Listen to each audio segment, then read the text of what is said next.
Hey, this is The Social Tea, and I'm Sharonda Lee. I talk about all things social, including celebrity news, reality shows, what's going on in pop culture, local news, and more here in these YouTube streets. Now, we know folks always get in their feelings about what's said here on social media, so I must say, what's stated here is alleged, my opinion, and for entertainment purposes only. Make sure you visit my website at www.thesocialteatalkmedia.com and also follow me on all platforms: Facebook, Instagram, Twitter, also known as X, and TikTok. Also, check out my podcast, The Social Tea Off the Air, on Amazon Music, Apple Podcasts, iHeartRadio, and Spotify. Now, y'all, I stay on ready, so make sure you subscribe to my backup channel. I am Sharonda Lee, The Social Tea, here on YouTube.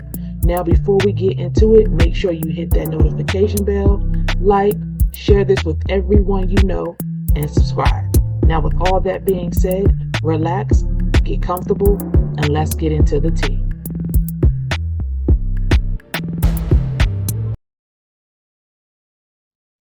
Real Wives of Potomac, Season 8, Episode 17. We start off the show with Wendy speaking to one of her producers about her show. She wants a talk show, homie, girlfriend vibe type of show. So she's going through the motions of trying to get her show together. Then we pan over to Karen. Basically, the doctor gives her a clean bill of health. She's no longer, I guess, in the gray area when it comes to having clogged arteries. She's good to go. Then we get to Gizelle and Ashley in their fiasco of a fashion line G&A together. Who told them to do this? Like, who told them to put their fashions together? The two people on the show that can't dress. Who told them what? I mean, Ashley sometimes be coming through with her look. But Gizelle, anybody ever see her house on the inside? Like, bro, like, no. But they get their fashions together, and I guess it's working for them. We get to Neka and her husband. They're trying to have a baby. They go to the clinic. Of course, they're having trouble having a baby the regular way. So, her husband has to go fill a cup. Can't say too much here on YouTube when it comes to that, but he just has to go in the bathroom and do his thing and get what he needs to get so they can inseminate her and hopefully she gets become pregnant. Um, I will say I'm always happy to see couples wanting to create life. However, I don't know how I feel about NECA because of how she came in on the show. Like the whole pitting two African women against each other because supposedly she thought Wendy mother tried to put black magic or hoodoo on her or had her name in a shrine. It was just too much. It was just too much. And then the fact that NECA tried to apologize to Wendy and then got mad at Wendy because Wendy wouldn't accept her apology. No, man, you talking about how my mother is a witch and she got your name under a shrine. Yeah, I wouldn't be feeling you even, and I don't blame Wendy. I don't really feel NECA. I mean, if she's on next season, we'll see how. Then we get to Mia and Gordon, and they're having a counseling session. It seems as if they are having a difficult time in their marriage. Ever since last year, we found out that Gordon's been having financial issues. Basically, um, they own that chiropractic uh franchise, and I live in the area. I live in the DMV area, although Baltimore is not the DMV. No, Baltimore is not the DMV. But I have been in the area where I've actually seen some of the franchises. Um, but getting back to that, ever since last year, his family kind of tossed him aside when it came to running a business. It seems like their marriage has been going downhill. Mia talks about she went to a divorce lawyer to weigh out her options when it came down to the marriage, which is smart. If you see your marriage going up in flames, I want to talk to somebody because I want to weigh my options. However, I will say this. At this point, Mia should have known what it was going to be, how it was going to be, how it was going to work out. Mia has never not been truthful to a certain extent. She pretty much said she married him for his money. He's older, he's set in his ways. He's know what it is, you know what it is. You married him for the money. Not saying that you never loved him, not saying it's nothing wrong with wanting a man with stability. But at the end of the day, if that's pretty much what you're in it for, he holds all the cards. And you can't get mad when he snatched all the cards because you got in this situation for the wrong reasons. Now, as we see now, I don't think they're even together because she's somewhere dating and hugged up on a rapper. If she, if the rapper makes her feel good about herself and she's happy, then good for her. But never date somebody just solely for the money because at the end of the day, you need your own money. Anytime somebody can hold those cards against you and say, hey, this is mine, and snatch the rug up under you and you caught, that's never a good thing. Always have your own. So we get to Candace, and she has an in-home counseling session as well. Well, unlike Gordon and Mia, they didn't have an in-home counseling session, but Candace did. She talks to her counselor in regards to her career. She felt like she um could have been too ambitious and wanted to do everything. Basically she wanted to pursue her dreams before becoming a mom.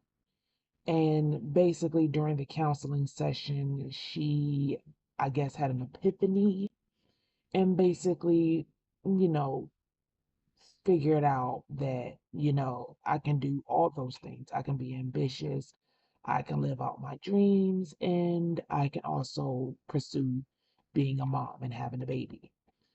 Now, today it came out, Candace said in a podcast, and basically she said she didn't want light-skinned babies. She wanted brown-skinned babies. Oh, Candace always sticks her foot in her mouth. I like Candace, but goodness gracious. Girl, you was not gonna have. Now, hold on. It might work out, but you married a clear man. I don't know if that's possible. You're a brown skinned woman yourself. It's not like you're like darker toned or darker hue. I don't see that happening. But she has a preference. I don't see anything wrong with that. Only thing is, that's kind of probably not gonna happen because you dated a man of a different race. So, I mean, some things people should just keep to themselves. So, all the ladies meet up. They have this opportunity to do a magazine spread with Monarch magazine. The magazine is located here in the is located in the DMV. Again, Baltimore is not the DMV, but it's located in the DMV. Mia was presented with the opportunity. She called all the ladies. However, NECA was not included. Basically, bitch, you just got here. No. We're gonna let the rest of us handle this. Honey, this your first season. You gonna sit out on this. Um, and Mia was so direct. She didn't even like, you know, kind of like smooth it over. She just told her how it was. Like, no, you just got here. He don't know enough about you, girl. You can't be a part of this. And I thought that was dope. When the ladies do get together, they do have fun times. I like who everybody, was going to be in the spread, and then we move on. We get to Robyn and Juan. Robyn is opening up a health spa called Glow 30. I'm actually going to look into it because Robyn's skin does look good. I don't really care for Robyn too much because I think she's a follower and she follows behind Gizelle, but that's a different story. Of course, we know Juan is out of work. He lost a job with Coppin State University that is located here in Baltimore City. However, about this whole situation, I think that Robyn is making good business moves. She has been glowing up since this show started. I have been watching since season one. I'm happy for her. However, I hope that she has some type of prenuptial agreement. Um, about Robyn and Juan. Uh, I don't even know what to say about them anymore. I really don't. If she, of course, all of us are thinking that he did cheat. Um, but who knows? That's their relationship. I just think it's kind of shady how you're on a reality show and you didn't talk about your reality. But the moment Gizelle comes up with a fake story about Candace's husband, Chris, you want to jump on a bandwagon at the reunion and act like, oh yeah, he probably did do that or whatever. Like, I'm Robyn plays sides. And I hope it never happens. I hope Gizelle never goes against Robyn because a lot of stuff is going to come out in the open. But I do believe those women, Robyn, Gizelle, and Ashley, did Mia sit around? No, I don't think. I think it was more so Robyn, Gizelle, and Ashley sat around and talked about what they were going to do in regards to trump up a storyline. We get to Wendy. She finally is filming her pilot for her TV show, which premieres on YouTube. Go check that out. I think Wendy is in her element. She has been a commentator on a lot of news shows, and I think she wanted to branch out. I think the Real Housewives of Potomac gave her the opportunity to be seen um by a different set of eyes. And when I say that, I mean not so much in the political space. I mean, I think that helped her get her start, but sometimes people want to flourish and do other things uh, outside of the norm from what people know us for. So we get to Giselle and Ashley. They're getting ready for their fashion show. What is it called? Athletic leisure wear. Okay. Giselle's father has been facing some health issues. I do think he has brain cancer, I think she said. I'm sorry to hear that, even though I don't like Gizelle. You would never want to wish anything on anybody. Um, and I think that she needs to open up and be more vulnerable. I think that people would like her more if she wasn't such a hard ass. Um, People wouldn't think she was so evil, and she doesn't have feelings because that's what it looks like when you look at her. She's just blocked off from feeling anything.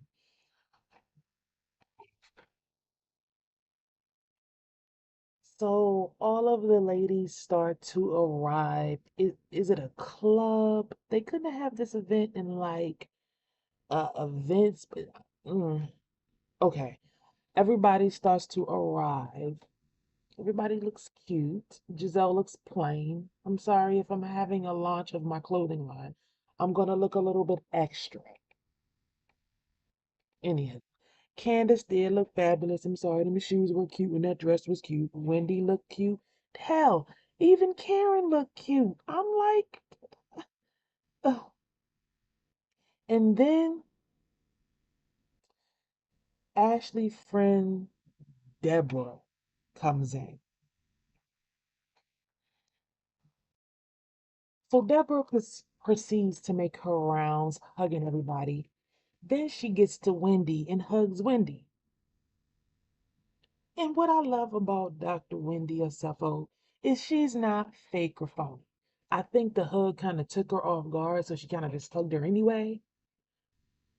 But yeah, bitch, I would have a problem with you if you basically said my husband was flirting with you last year and he's happy Eddie and he flirts and he was looking and he was basically checking for me. I hate fake bitches. That's why I feel like the females on this show that I rock with or I could vibe with is Karen, Wendy, Candace, and Mia. And I say that because Mia really, she really honest and open. You may not like some of the things she say, but she don't be on no front and stuff. And again, Ashley is a mess. Even though that is her friend, that is her event, she know what she doing. She's messy. She loves to keep drama up. But when it comes to her and her funky old husband, anybody say anything about her marrying him for his money or having those kids to make sure the bag is secure, but then she messed up the bag, then she's upset.